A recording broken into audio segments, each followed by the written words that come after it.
Tania, Alejandro Mayorkas mencionaba de que el fin de la medida de 42 no es un cierre de las fronteras, sino todo lo contrario. O sea, no es una apertura, sino todo lo contrario. ¿Por qué se dio esta especulación de que con el cierre de la medida 42 los inmigrantes ya podían entrar a Estados Unidos con tranquilidad? Lo que sucede es que el título 42 era una ley que era más por aspectos de seguridad sanitaria, de seguridad pública por el tema del COVID. Entonces todos los gobiernos sabían, locales sabían que esto iba a terminar eventualmente y piensan que con regresar al título 8 ahora pueden entrar libremente y no, las fronteras siguen cerradas, de hecho siguen cerradas y se están tomando medidas, se están adoptando medidas todavía más violentas que las de antes, ahora están hasta con grilletes, no tienen claro cómo se van a implementar este título 8 en la actualidad, están repatriando incluso hasta cubanos, es decir, ya nadie está seguro ahora y si no se hace a través de los canales que están establecidos, que ya sabemos que los países que están sujetos al paro humanitario o los países que pueden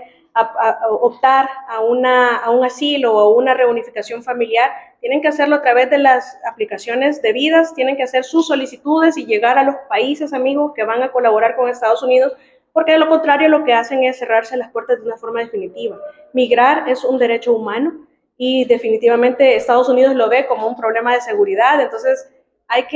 es complicado porque realmente la gente tiene el derecho y Estados Unidos también está complicado porque no puede mantener a toda esta gente ni tiene la capacidad instalada para resolver toda esta situación, especialmente que con la finalización del título 42 y regresan al federal 8, a la ley federal, pues la cantidad de migrantes en una tercera parte se incrementó, entonces esto va a incrementar la cantidad de migrantes al final del año en total y Estados Unidos no tiene la capacidad, creo que deben de verlo más que como demócratas y republicanos, como estadounidenses y darle los fondos a los demócratas para que implementen medidas menos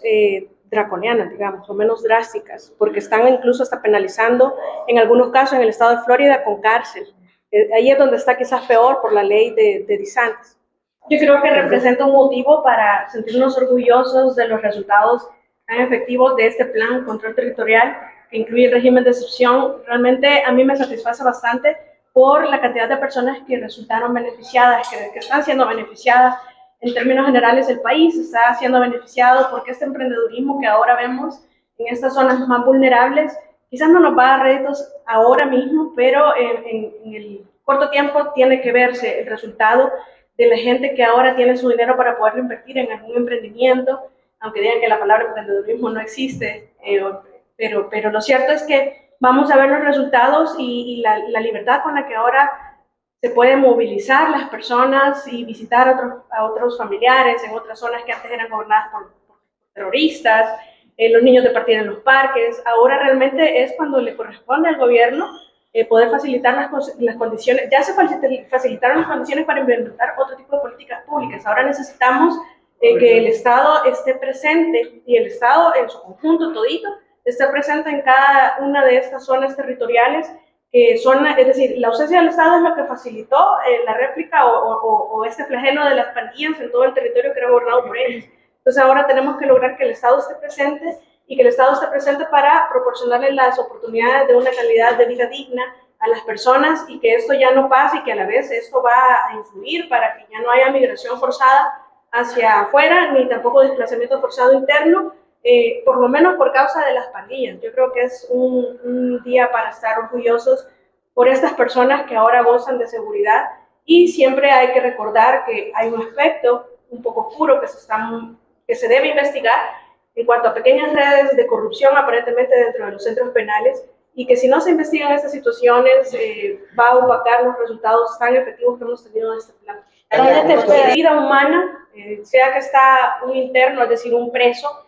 y que recordemos que mientras no están condenados son personas inocentes, que por lo menos nosotros sabemos que la mayoría de los capturados son terroristas, sin embargo hay personas inocentes que todavía están detenidas,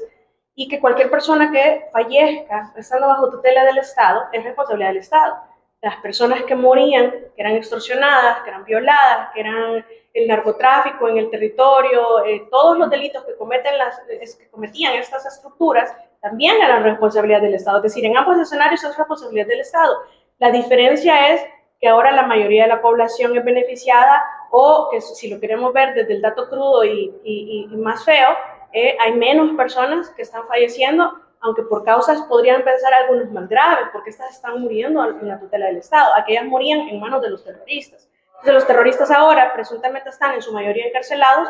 Corresponde al gobierno, uno, llegar al territorio y sentar las bases para que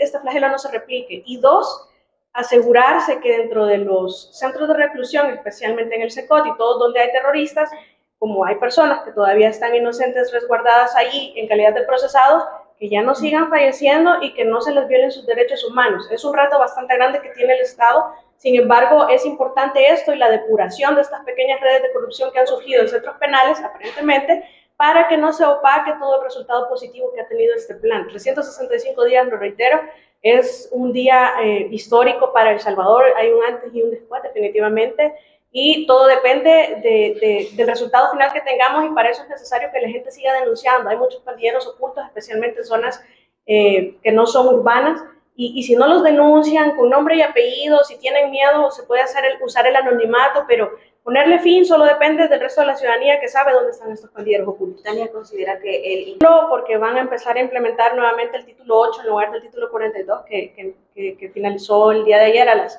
11 horas con 59 minutos, y porque realmente Estados Unidos ha estado implementando otro tipo de medidas que me parece que van demasiado lento para la necesidad y la cantidad de personas que están queriendo entrar a Estados Unidos buscando el sueño americano, persiguiendo el sueño americano. Es decir, todas estas personas que buscan trabajo regular, de forma regular, que solicitan asilo de forma regular, que solicitan reunificación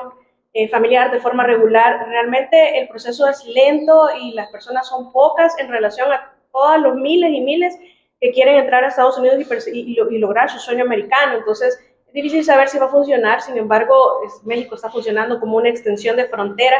del país. Otros países están funcionando como fronteras virtuales también. Ahí está Colombia, Guatemala, el mismo México, se ha sumado España y Canadá, pero también la gente tiene mucho desconocimiento. Las mismas autoridades norteamericanas todavía no tienen clara cómo va a ser esta implementación del título 8 en la coyuntura actual, y por eso es que muchas personas tienen incluso confusión en el entendimiento de que si pueden aplicar a un parol de asilo, como los países que ya sabemos, Venezuela, Nicaragua, Cuba, o si pueden aplicar a un parol de reunificación familiar, que ahora nos han incluido nosotros, Guatemala, Honduras, El Salvador,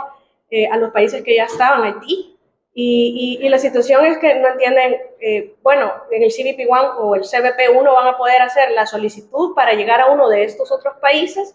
y eso no implica que en automático los van a recibir. Y los que lleguen a la frontera sin hacer este procedimiento regular, lo que va a pasar es que quedan automáticamente sancionados por 5 años, que no van a poder aplicar por ningún medio legal el ingreso, y si vuelven a ser recapturados, y si sean recapturados, pues entonces ya la sanción es permanente. Por ningún medio legal van a poder solicitar en el futuro, ni aunque sean familiares de personas con ciudadanía, ni que sean pedidos de residentes, de ninguna manera van a poder ingresar, por lo menos legalmente, a Estados Unidos en el futuro, si hacen un segundo intento. Y lo que sucede es que toda esa cantidad de personas no se van a detener, y van a llegar, y si no les hacen caso por el CBP-1, entonces van a llegar, van a entrar, los van a sacar, pero van a regresar. La gente no se va a detener por eso. La necesidad es muy grande en los países que estamos exportando migrantes forzados, y mientras no se solucionen los problemas de base, no va a cambiar la situación. ¿Qué debe hacer el gobierno entonces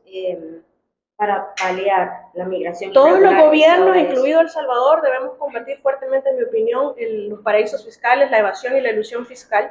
porque todo ese dinero, se dice, según los expertos, que con todo el dinero que está en los paraísos fiscales podría acabarse la pobreza mundial. Entonces, eso quiere decir de que no hay verdaderos mecanismos que sirvan para evitar esta ilusión y esta evasión. No obstante, el Ministerio de Hacienda creo que es de los ministerios más efectivos que hemos tenido. El ministro actual, quizás históricamente, los resultados son extraordinarios. Sin embargo, hay que cerrar portillos legales que eviten, que impidan la ilusión y que impidan la evasión. Es bien difícil porque tendríamos que adecuarnos a la OCDE, a la OCDE, las 15 reglas que nos recomiendan, pero ya hubo un intento en el pasado. Entonces es complicado, no es sencillo, pero eso sería un aspecto a tratar. Otro aspecto sería, bueno, hay que reactivar el agro, tenemos que buscar, el Estado el gobierno actual especialmente, tiene que buscar la manera de implementar políticas que generen una situación de calidad digna, no solamente trabajo, porque hay gente con trabajo que está migrando, porque no es suficiente, no alcanza, y estamos en crisis Entonces, la situación no pinta fácil, pero algo el Estado tiene que seguir actuando en el tema de seguridad, de educación, del agro, es decir, porque nosotros prácticamente exportamos todo lo que consumimos y ahora vamos a producir menos de lo que producimos siempre, es decir, vamos a estar peor. También otro tema, esta semana se conoció que una juez dejó absueltos a los presuntos implicados sobre el asesinato de Chalchuapa. ¿Qué opinión o qué autoridad qué cartas deberían de tomar las autoridades? Desconozco los detalles del caso. Lo que puedo enviar como mensaje a la ciudadanía es que no condenemos a los jueces porque no condenan a tipos tan nefastos y aunque nos solidarizamos con los familiares y con las víctimas de este criminal, de este asesino serial, de este sicario, realmente el juez no es responsable, si este es el caso, no lo sé, pero el juez no puede ser responsable de la ineficiencia que tuvo Fiscalía o de la imposibilidad que tuvo de corroborar el dicho de Hugo Osorio, porque si Hugo Osorio, el asesino serial, es el único testigo y es la única información que la jueza tuvo para condenar a 9 personas, pero si no corroboraron lo que dijo Hugo Osorio por otros medios probatorios,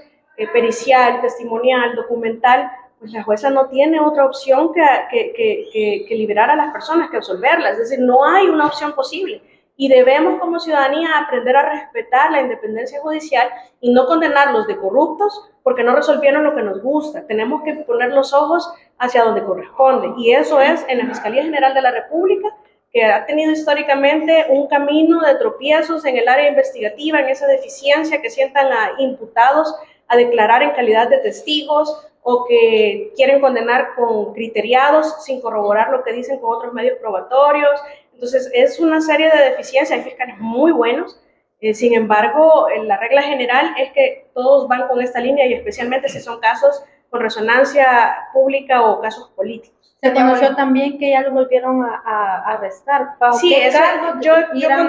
condeno esa actitud de recapturar, tanto en el marco del régimen que están recapturando, si salen por agrupaciones, ya pasaron el filtro judicial, las autoridades policiales deben respetar esta decisión judicial. Porque si ya pasaron el filtro y los vuelven a capturar por limitación ilegal a la libre circulación o por agrupaciones terroristas o cualquier otro delito, pero que al final es lo mismo se ha hecho, si es por lo mismo que los están recapturando, eso es en realidad una violación a la independencia judicial, porque ya pasaron el filtro, respetemos el filtro judicial. Entonces, lo mismo ha sucedido aquí, en mi opinión, no conozco los detalles de esta captura por agrupaciones, es decir, son los mismos hechos, eso significa que si la Fiscalía consideró que el delito de agrupaciones ilícitas estaba inmerso dentro de este procesamiento de homicidios, tenía que haberlo hecho en una sola acción penal. No puedo llegar yo 10 años después, mire, además de agrupaciones y además de homicidios, habían violaciones. Entonces ahora voy a procesar por violación. No funciona así. Tiene que imputarse todos los delitos en una sola acción penal y en un solo hecho tienen que agotarse. No es que yo voy a acabar un proceso, no me salió, pues ahora voy por este otro delito que se me olvidó. No funciona así. Entonces hay que aprender a respetar las reglas del proceso penal porque eso es respeto al principio de legalidad, eso es certeza para cualquier ciudadano que en el futuro podamos vernos envueltos en algún problema legal, que se nos van a respetar las reglas del juego establecidas previamente, que no se van a cambiar en el momento en el que me están procesando porque la Fiscalía no logró su cometido. Si la Fiscalía no logra las condenas, tenemos que preguntarnos si además, porque también no hay que negar la corrupción del sistema judicial que siempre ha sido condenado por Estados Unidos como lento, ineficiente y corrupto, pero también es cierto que hay una gran deficiencia en la calidad investigativa y de fundamento de los procesamientos penales que hacen hacia los procesados en la Fiscalía General de la República. Eso es algo histórico, los dos temas son históricos y los dos temas deben verse con los mismos ojos, no solamente el de los jueces, el de los fiscales también, y eso merece atención y los jueces merecen respeto. Regresando al tema de los 365 días, ¿ha sido clave el fortalecer las instituciones de seguridad como la PNC y la Fuerza Por supuesto, pero yo pienso que la clave angular o la piedra angular de todo este resultado es la gobernabilidad. Sin la gobernabilidad hubiéramos tenido lo que tuvo el presidente Bukele en los primeros 2 años de gobierno y no tendríamos este resultado. Definitivamente pienso que es estrictamente proporcional el resultado a la gobernabilidad que se tiene, que el Estado ha estado trabajando como uno solo. Los órganos de gobierno, tanto el órgano ejecutivo como el legislativo como el judicial, están encaminados a un solo fin y eso es lo que ha permitido en realidad este resultado de 365 días sin homicidio. Sin gobernabilidad eso no fuera posible. sin gobernabilidad. Pienso que se corre el riesgo en el futuro de que venga una nueva correlación de fuerzas y que busquen una reforma de ley que permita que todos estos detenidos salgan con medidas mientras son procesados. Eso sí es peligrosísimo. Tania, se espera también que el martes haya una prórroga para el régimen de excepción. ¿Sigue siendo necesario el régimen? Técnicamente está complicado decirlo, porque en realidad lo único que vemos ya es el cansancio de las autoridades en esta cantidad de procesamientos. Yo la necesidad del régimen más la veo en el tema de empoderamiento, que lo hemos platicado en otras ocasiones, que la ciudadanía necesita tener la certeza de que no van a salir pronto y que no los van a salir a matar por haberlos denunciado. Necesitan tener certeza de que van a quedar detenidos, que los van a condenar y que no los van a regresar a matar para que se siga empoderando y atreviéndose a denunciar. Y por otro lado, la comunicación es principalmente también hacia las pandillas. Están en régimen ustedes, esto es lo que les espera, llegar al SECOT, y en estas condiciones ustedes no van a salir nunca más. Pienso que hay que hacer una reforma en la Constitución para permitir la pena perpetua. Y en realidad esto es un diálogo entre el gobierno y las víctimas, entre el gobierno y los terroristas. Ustedes, esto es lo que les espera, y ustedes siéntanse seguros, síganos denunciando, síganos diciendo dónde están, que nosotros los vamos a capturar y encarcelar.